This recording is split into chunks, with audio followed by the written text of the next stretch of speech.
Hello, everyone. Welcome to Accelerate Your Performance. I'm your host, Janet Pilcher, founder and president of Studer Education.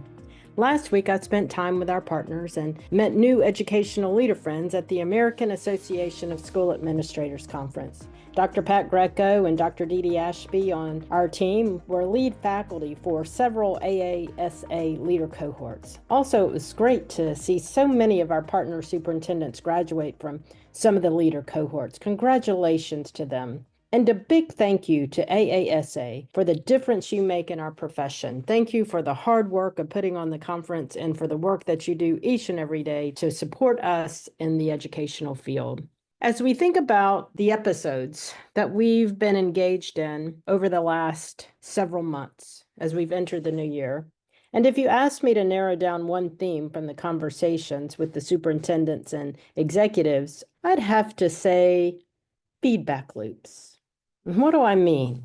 A feedback loop requires us to gather information, study that information, and act on it in some way. For the most part, we take few yet mighty actions on the feedback that we gain.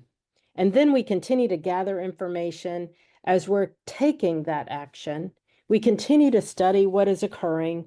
We recognize the bright spots and review the gaps and revise what we are doing to get better and better.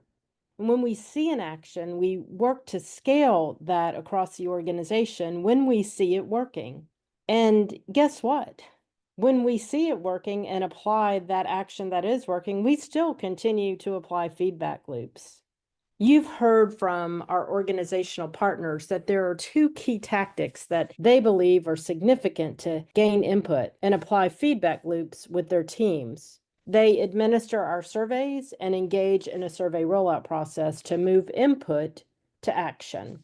The leaders also engage in rounding conversations. We heard a lot about rounding, which are their one-on-one conversations that focus on areas working well, barriers getting in the way of someone doing a good job, people who deserve to be recognized for good work, and talking about ways they need help to do their best work. Leaders then recognize the bright spots and people doing the good work. They also look for themes to determine barriers to focus on, create one or two action items, and apply a feedback loop to determine how well the actions are working. They continue to round with people to feed in continuous input into that feedback loop. And that feedback loop just keeps churning and churning and churning with the actions that we take in the feedback and the new feedback that comes in. And for surveys, leaders review trends in the survey results by item over time with their teams. And they recognize areas working well. They focus on one or two areas to improve. They create improvement actions and apply a feedback loop to determine how well that action is working. Same process with different data sets and moving that into that feedback loop so that we're always getting better and better. As organizations mature, I think what you heard was how to tie the surveys and leader rounding together, using rounding as a feedback strategy for areas they're focusing on from the survey actions that they're connected to. We can apply feedback loops to almost everything we do. That's how we continue to get better and better. With that mindset and tool set, our ability to achieve high-performing results becomes reachable, something that we're always striving for, always knowing that we can get better, and we're looking at the evidence and the conversations around that evidence to help us get better. It's just part of our DNA. It's part of what we do. So in summary, feedback loops do this. They help us analyze, synthesize, adjust, and optimize performance over time.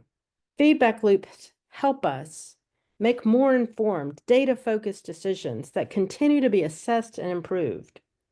And feedback loops help us identify areas for improvement and have the confidence in changes that need to be made because we're continuing to study the impact of that decision, knowing when to continue and when to adjust and when to adapt.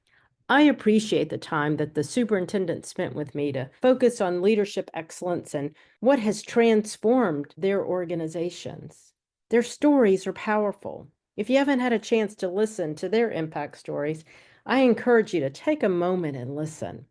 I always learn from my guests.